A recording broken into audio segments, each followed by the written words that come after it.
Hi, we're here with Anshuman Didwania, a Swaniti Fellow who works with MP Sultan Ahmed in the Uluberia Fellowship. Welcome, Anshuman. Thanks, Ahmed. Your pleasure as always. So, how was it like to have your first brush with Indian politics and your experience with Swaniti Fellow? So, to answer that, I think when I started out, I was very skeptical because obviously politics in West Bengal particularly is a very, very sensitive issue.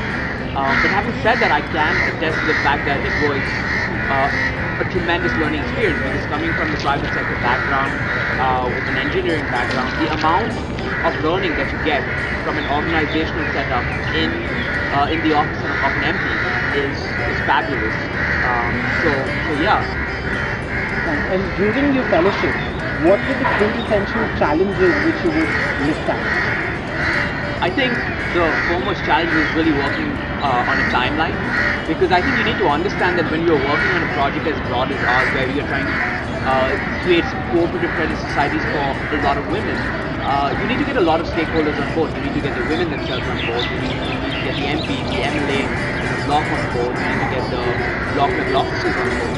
So to be able to work on a fixed timeline is a very, very big challenge.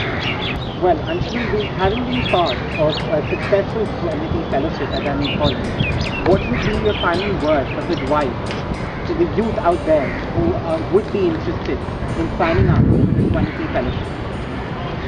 So my word of advice from my personal experience would be to not remain as skeptical, to take the plunge into policy, into politics, because there is real change, there is scope of real change, and you must be willing to participate if you want to make that change.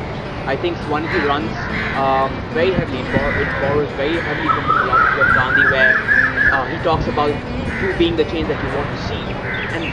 And I cannot emphasize on the importance of that in this Swaniti structure, or even in the general policy making and the political structure in India. So be courageous, leave your skepticism aside, and come on board. Thank you, Anshuman, for that insight.